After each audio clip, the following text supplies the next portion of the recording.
What's up? Welcome to Division Rivals. I'm Kenny Weber. I'm Lucas Cicero. And we're here to bring you football. Well, I guess football is brought to us. We interface with it, and then we give like our opinions and that kind of stuff. So we're not bringing you football. We're bringing you a podcast about football. Unfortunately, I'm a lifelong Dallas Cowboys fan, and I could only really find a real piece of shit Giants fan to be my comrade for this. But I take what I can get, and I still think we're going to do a great job. Yeah, I think we'll be okay because we have someone that actually lived through Super Bowls and like saw their team win it. So yeah, as an adult, it's a luxury really to be a football fan and to be able to witness. And some people didn't even get to see one Super Bowl throughout their lives. So I mean, I've seen Bills fans. I actually know a Bills fan. We should get him on just to talk shit about him. Yeah, I've seen the 3 Super Bowls. I was just really young. I would have enjoyed them much more if I was the same age as you when you saw your Super Bowls. Yeah, no, I was at a pretty good age. I think I might have even saw one. I wasn't in New York. I was in New York during the playoffs, so that was exciting. Yeah, so Lucas and I are both comedians from Southern California, and we both really love football. And we found out that he found out I'm a Cowboys fan. I found out he's a Giants fan, and we talk a lot of NFC East and a lot of football. And we were like, why not put this together and do it as a podcast? And so we decided to do it. And for this first inaugural episode, we're going to do a little bit of like news. We're going to touch on a couple of the big things that are going on in the NFL right now in June of 2021. But for the most part, we're going to kind of talk about our football history and kind of have this be like an intro to the podcast. Yeah, no, so super stoked about that. Football-wise, I played. Most recently, I used to do flag. That doesn't even count. I played organized football in high school. Sophomore to senior year was terrible. Played wide receiver. Didn't really do a lot of receiving. Yeah. Yeah. How are your hands? Dude, horrible. Like, I think if you had – I tried a lot of different gloves. At one point, I tried on, like, extra large gloves that, like, had a little extra, and I thought that was no, it wasn't the solution. A no-go? No. I would catch it every now and then. It'd be kind of a miracle, but – how's your route running? Route running was decent, yeah. I can sometimes get open, but what's the point of getting open if you can't catch it, right? So found a little bit more success at defensive end, so that was cool. But was a little undersized. Yeah, I think I might have weighed like $150 in high school, $160. Jesus. So that's more of a situational pass rusher type of thing. But you got some sacks. You got in there and got some. I got a few. Dude, I got a lot of sacks in practice. You got a lot of sacks when you're not allowed to tackle the quarterback? Yeah, actually. I don't even know, dude. Actually, I don't think they started doing that in high school. Like, they would be like, hey, go easy on them. But I don't think they were like, hey, don't hit them at all. Oh, wow. They would let you go after the quarterback? A little bit, yeah. Nice. I mean, we didn't have any, like, Division I scouted quarterback. We had, like, a dude who was, chill. He looked like Sunshine from, remember the Titans? We used to call him Sunshine. Oh, yeah. Hispanic version. Yeah. What about you? What's your football background? So football background as far as playing, I have no tackle football experience. Okay. I remember when I moved from Texas to California and like actually I moved in like 3rd grade, but then in 5th grade is when I moved to Lakewood, and I really wanted to do Pop Warner, and my mom did not believe that I would stick with it. She was like, I'm going to pay a bunch of money, and then you're going to want to quit because it's going to be hard, and she didn't let me do it. Wow. And then when it came to high school, the summer that I was going into my freshman year, when I would have been doing any sports stuff, we went on vacation. And so I wasn't like, oh, I really want to do this. I was just kind of like, oh, yeah, I mean, I guess I would do. If I was in town and I was like, Mom, can I go to football practice? Like, I would have just went and tried it. I was very, very small though. I was very short, I think like going into high school, I only weighed like 120, 130 pounds. Really? Yeah. And then what about when you left high school? When I left high school, I was like 200, 230, somewhere in between those. That's a bit. What happened? Well, you know, you're heartbroken like 3 times. No. But I mean, I grew some. I grew taller. Okay. Yeah. Was one thing, but I'm not a tall man. But I grew taller, which is part of it, and then I got fatter when I got a job, and I just started eating, ridiculous shit. Yeah, that happens. But it's cool that your mom encouraged you, or I guess somewhat encouraged you to play football. No, she discouraged me. But she was like, okay, cool with it, right? She was like, oh yeah. Oh yeah, I mean, my family is a huge football fans. It's just the real thing. It was Pop Warner, and she didn't want to shell out the money and have me not be into it. Yeah. So before we move on to our our fandom in the NFL. You brought up a movie, so that gave me an idea for what's your favorite football movie, or if you can't pick a favorite, what's your give me like a couple of your favorite ones. Damn, I'm actually torn between Friday Night Lights and Remember the Titans. I'll probably lean more towards Friday Night Lights because I guess it's a little bit easier to relate to and just kind of gives you an insight as to realistically. I don't even know how realistic it is because I never lived in Texas, but it seemed pretty legitimate, and there were, I know, like big NFL players that came out of the 2 schools it was based out of. Well, what about you? For me, I would say The Replacements is my favorite football movie. Okay. The Replacements. Yeah. And then if I have to go for a second, it's not even a movie. It's Friday Night Lights, the TV show, which is maybe because I asked the questions and then I remembered that TV show. That TV show might be the #1 football thing. Did you watch the TV show? No, never. Bro, that could even be another thing that we do eventually is do a fucking rewatch where we like watch it. We do that as part of our division rivals where we watch an episode and then do like recaps or rewatch or whatever it's called. Okay. Because that show is fucking amazing. Xavier watched it. I got him to watch it during like the heart of the quarantine, basically like a year ago. I would wake up every morning and just hear in the living room the fucking main theme song to Friday Night Lights. Really?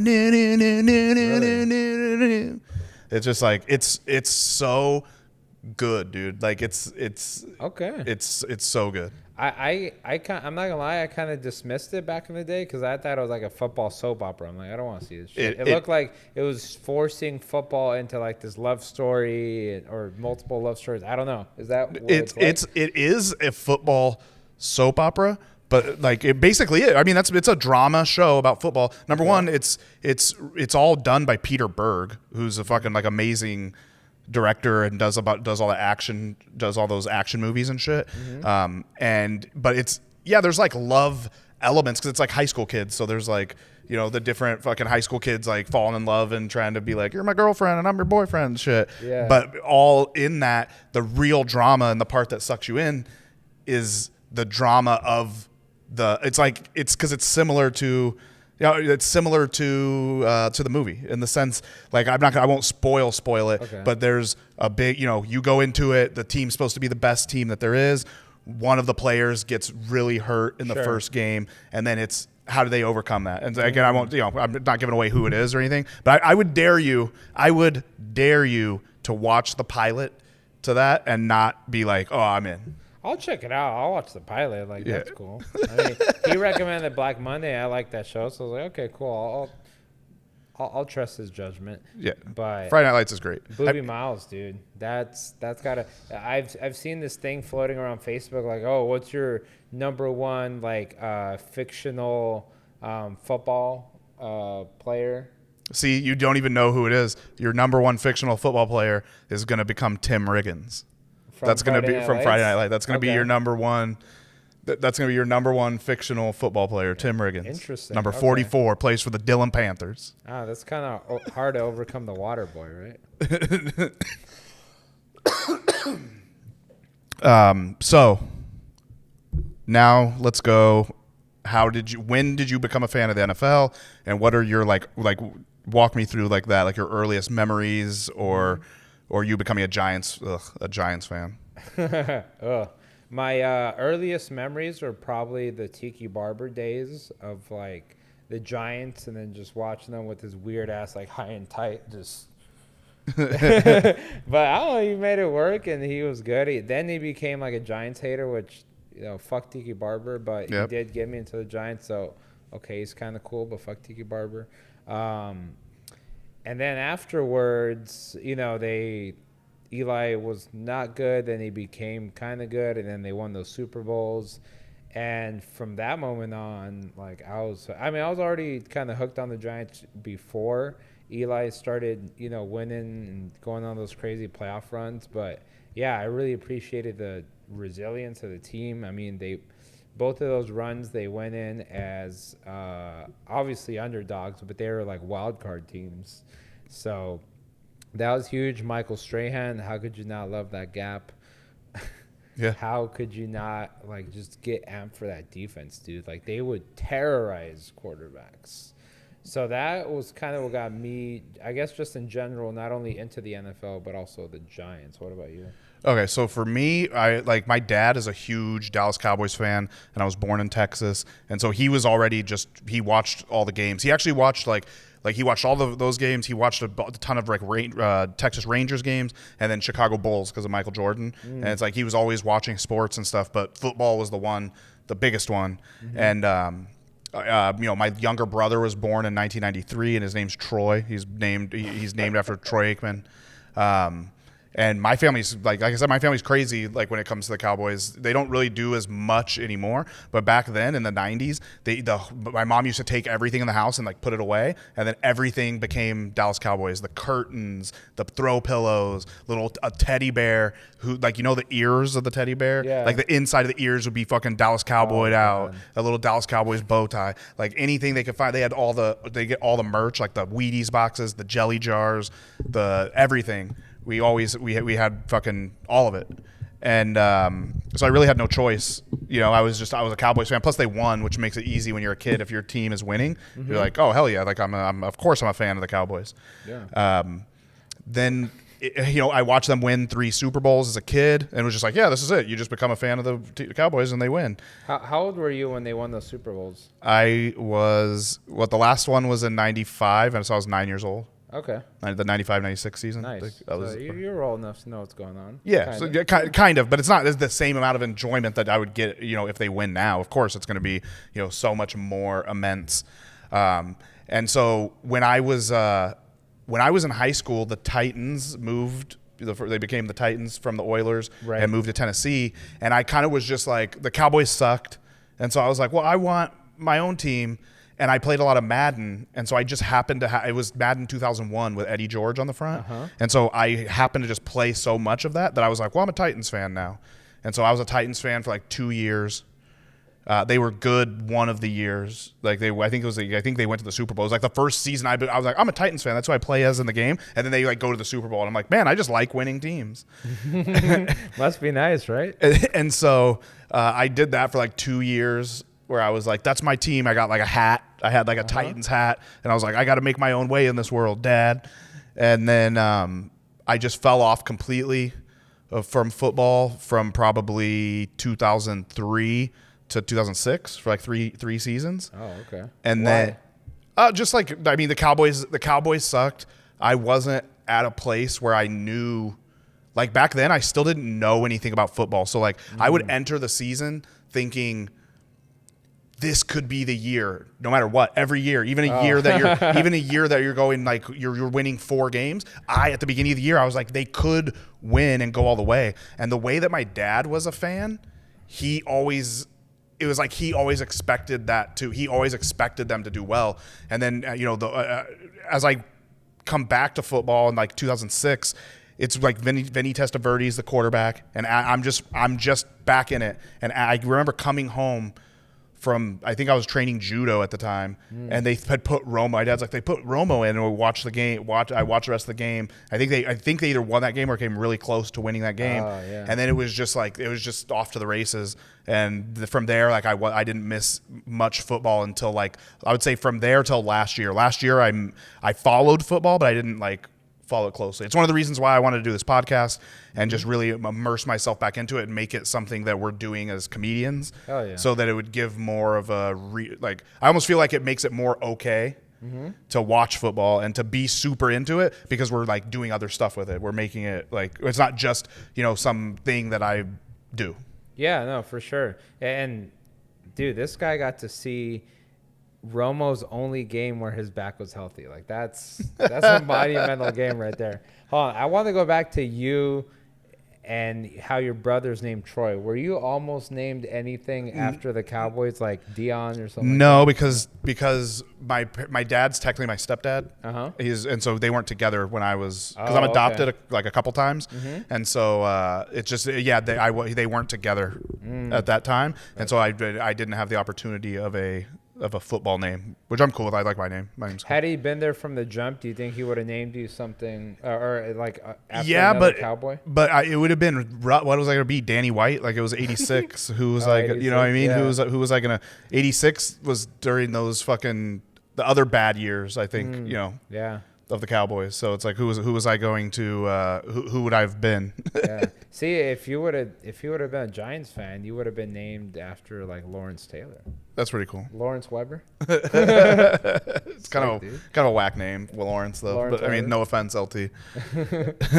But and then I then that season it's like was Romo's season where he took over, and from there I hit the ground running. After in 2010. I started playing fantasy football at work. Somebody was like, "You ever play fantasy football?" And it was like when Yahoo had taken off too and become a cool platform, and it was really easy. So I got super into fantasy. I was really into fantasy and played every year.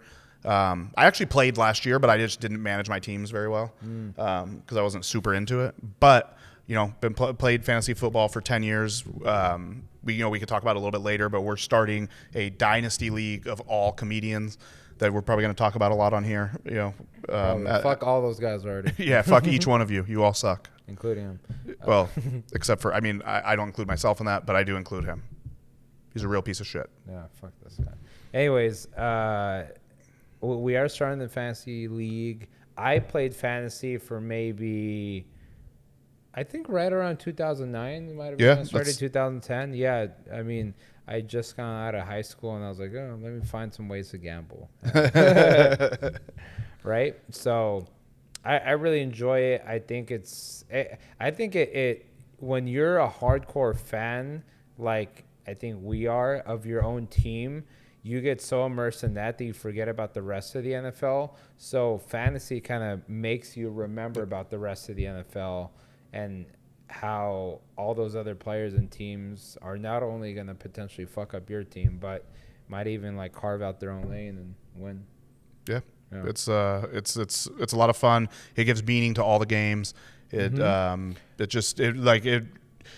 can be watching the shittiest game. 4 years ago, you could be watching the Browns and the Bengals, but you have AJ Green. Yeah. And you're just like, now that game is exciting. You're like, you're rooting for the Bengals when they're on defense to get the Browns off the field. And then you want AJ Green to have the ball. And then sometimes it could even be something to where now they have the fucking Bengals defense. You know what I mean? Yeah, and you have AJ Green. So now you're watching the game like, I don't want these. That's why I think when you play in too many leagues, now you're in so many leagues that no matter what's going on, something's fucking you, and it becomes not as fun. I only like playing in a few leagues, but I know some people play in like 10 or.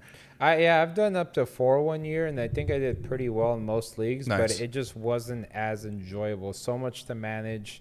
Yeah, few leagues better, and oftentimes when you play in multiple leagues, you'll have like teams that are playing each other that if one does well, you might do well in one league and shitty in the other. And the worst is when it goes against your team. That's why I don't really like picking players from the Eagles or the Giants, because sometimes they have their best games against the Giants, and I'm like, oh shit, yeah, Deshaun Jackson. I don't like doing that. What is we'll do this and then we'll talk about some current events. Sure. What is your favorite Giants moment? Like, let's take Super Bowls out of it. Well, it could be in the Super Bowl, but like just a moment, and then what's a Cowboys Giants moment? And it could be. I'll actually go first on my Cowboys Giants moment. Yeah. Something I'll never forget is it was opening night of AT&T Stadium. We played the Giants and we lost. And a play that I'll never ever forget: Jason Witten's going across the middle of the field. The ball's thrown behind him. He puts his hand back behind him. The ball tips off of his fingers, goes straight down, and his ankle, the way he's pushing off of that back foot, and so the ball hits his ankle, pops straight up into a Giant's hands, and I believe they run and score a touchdown. If I'm a good podcaster, editor, I'm going to go look that up and figure it out and maybe even put it down here or something. Maybe I won't. Maybe it'll just be nothing and you'll know that I'm lazy. But I'll never forget, because it was the opening night. I wanted them to win in the new stadium, and it was just like, it's not even a good play. It's a heads up play. You know what I mean? Where you're like, you were in the right place at the right time. It's not even a good play or a huge mistake on the Cowboys. Yeah, Romo threw the ball behind him. He tips the ball. 99 times out of 100, that ball just fucking goes away. And this time it went off of his ankle and caused misery to me. And that's why you don't throw into traffic. But yeah, that was a crazy play. I do remember that.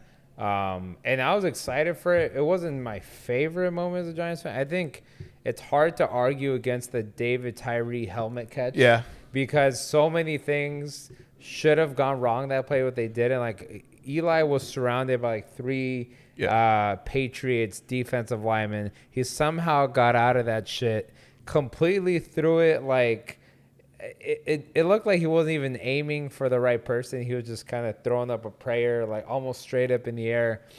And then, David Tyree goes up and grabs it, this fucking helmet. He goes down, and the whole time just like, what the fuck just happened? That's an amazing catch. Yeah. I do think that catch was like supplanted by a catch that I hate.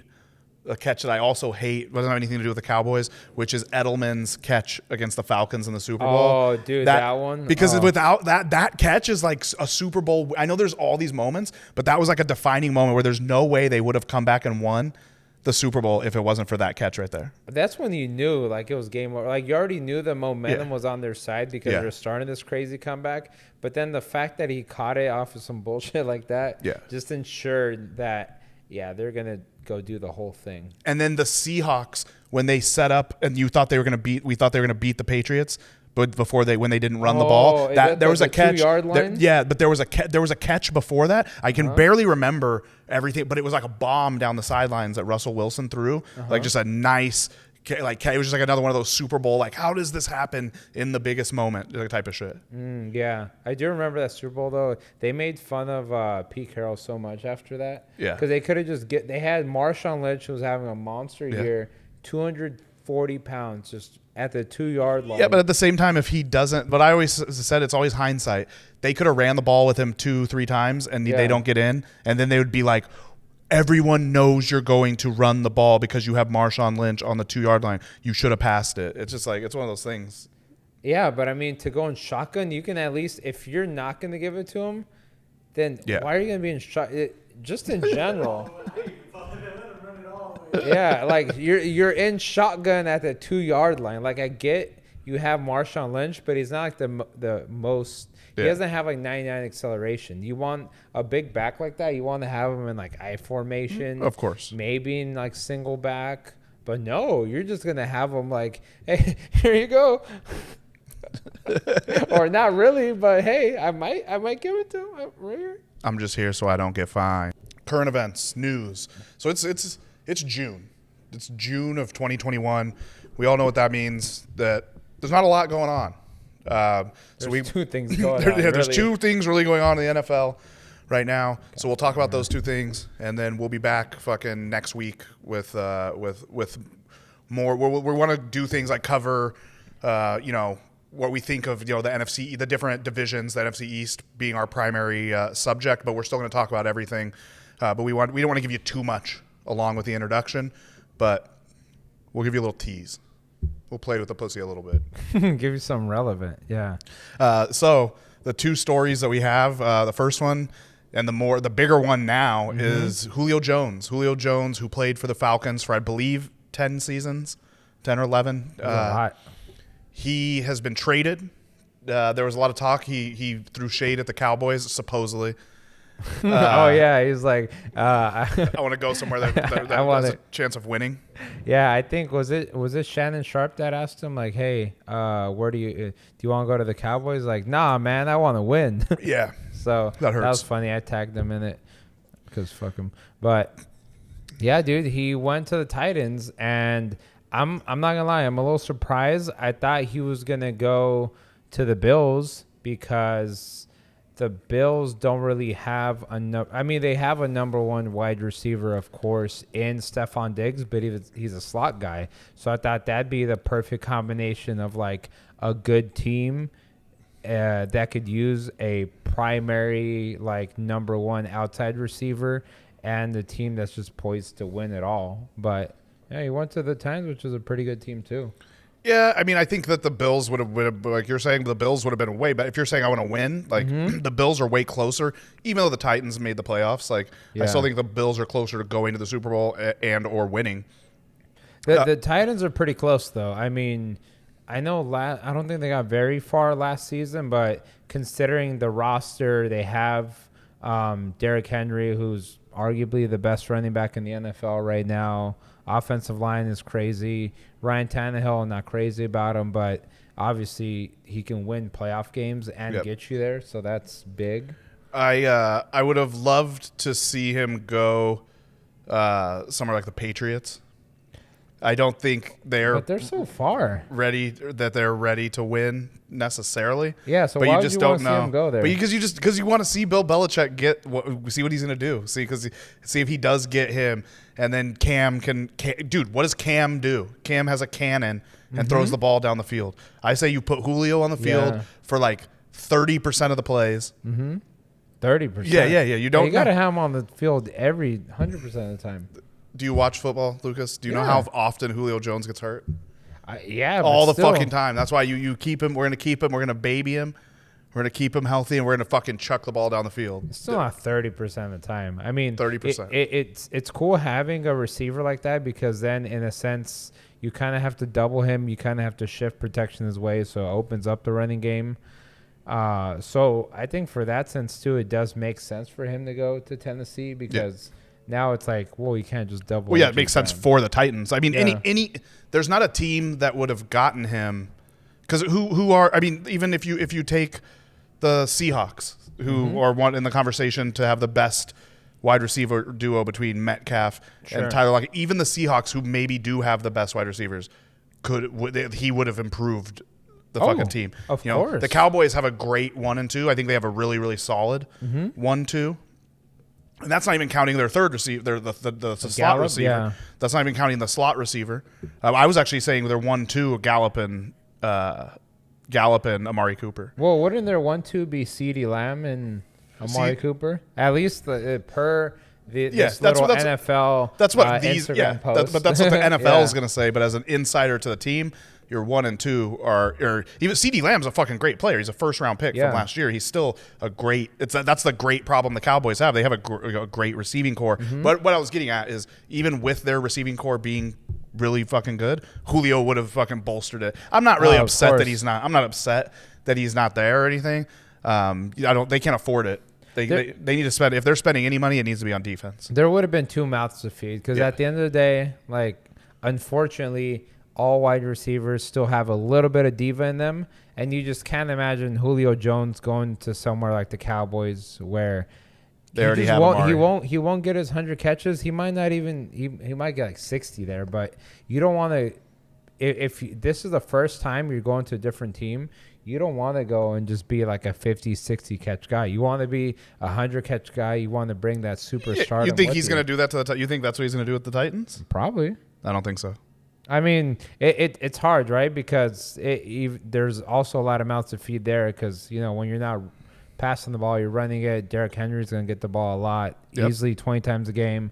So he might not get 100, but he'll get up there. He'll get very close to 100. I don't know. You don't think so? I don't think so. Well, what do you think? I think it could. I mean, I guess he could get close. Okay, if he stays healthy, right? That's part of the argument. If he stays healthy, Okay, with the extra game as well. Like I got to take that into consideration. That he might get right around. Maybe he'll get right around there. But I don't know. I just have no confidence in him staying healthy because he has yet to prove that. I mean, he's had a few seasons where he stayed pretty healthy. I don't know his full injury history, but it's not like he's, getting hurt every other game. Yeah, but he's not. I don't know. I'd have to look it up. I don't think that he has very many complete seasons. I think he's still, he's still, and missing him for, missing a play. I mean, missing somebody like that is a big deal, It is, but I mean, not as bad when you're the Titans, right? They just run the ball. Dude, they have games where they just run the ball down your throat the entire game. I saw the last playoff game I watched of the Titans, that's all they did for the most part. I mean, they still threw and they had to, but they would just get away with running the ball and you couldn't stop it. That's why it's scary. But it's going to come down to Ryan Tannehill because you can run the ball all you want, but there's going to be a critical third down. There's going to be a third and long, some crazy shit you're going to have to do as a quarterback to make the difference. Yep. Can he do it? I don't know. Okay. So we got the Julio trade. I guess real quick, wide receivers. Who do you think the best wide receiver duo is? The best duo, I think, is Tyler Lockett and DK Metcalf. Yeah. I think when you talk about duos, you also have to factor in the quarterback and the offensive line.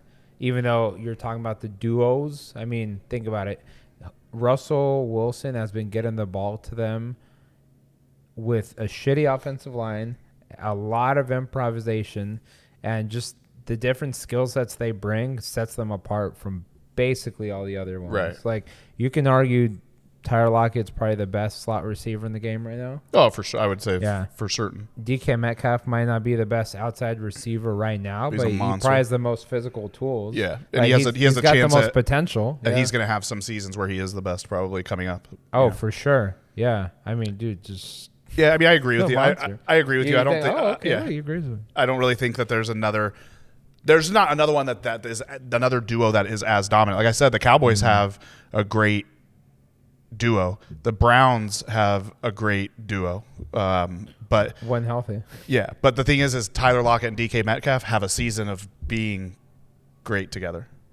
None of these other duos. The Cowboys, they have the Cowboys have a decent. Are they even on this list? Okay, they are. So the Cowboys have a decent record with it, and like I said, I would probably put Michael Gallup in there before I'd anoint CeeDee Lamb. But I would say Amari and Michael Gallup, because Michael Gallup has CeeDee Lamb had some cool catches. Michael Gallup has some clutch ass catches for the Cowboys. You know what I mean? I feel like he's like the next Terrence Williams, where he may never even play for another team. Like if he makes it off the Cowboys, he doesn't end up playing for anybody. But on the Cowboys, you're like, dude, this guy Terrence Williams was a fucking beast for the Cowboys. He's like, you remember Amani Toomer? Yes. Yeah. So he could be like the Amani Toomer, that like classic possession receiver they call it, where you're not the number one, but when you have to be, you will be. Yep. When you're called upon, you'll deliver. I mean, dude, these guys, Cheetah and Miko Hardman, just super fast. Yeah, but I just think it's like you have a Cheetah and Cheetah Light. Like it's almost like you need those two kind of different things. These two, Adam Thielen and Justin Jefferson. Really excited about them. Yeah, I mean, Justin Jefferson just completely blew it out of the water. And I'm sure that he will blow it out of the water again, but I'll be interested to see those first few games and see him doing it again, because you know how it is. Sometimes players have that like great rookie season or that one great season, and you're just like waiting to be like, are you going to do it again and again?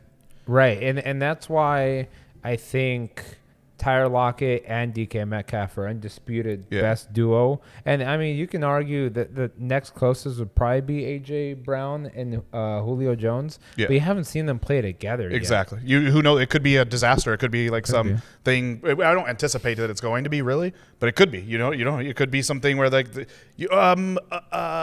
Terrell Owens and Ocho Cinco. I know. It wasn't a disaster, but it wasn't like what you thought it was going to be. Yeah. OBJ and Jarvis Landry. Yeah. It's not what you thought it was going to be. So this could be another one of those. And Ocho Cinco and T.O., that was like in the latter like in the back nine of their careers. But that's where Julio I would have is. loved to see him in the prime. Of course. But that in the prime, that also would have been a huge headache for whatever team they would have been 100%. They were still a nightmare. Like, didn't they have that reality show? Like while they something. They had some shit. I didn't see it. They had some. It wasn't Dancing with the Stars. Like I think Chad Ochocinco or T.O. had a dating show. Oh, sure. And they had one or the other in there.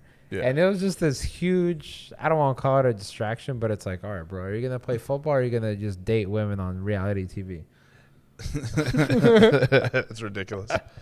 Then the final piece of news, which I don't think, I mean, there's not a lot to talk about because nothing is happening. And it's just it's Aaron Rodgers. Aaron Rodgers is holding out. He wants to be traded, I guess.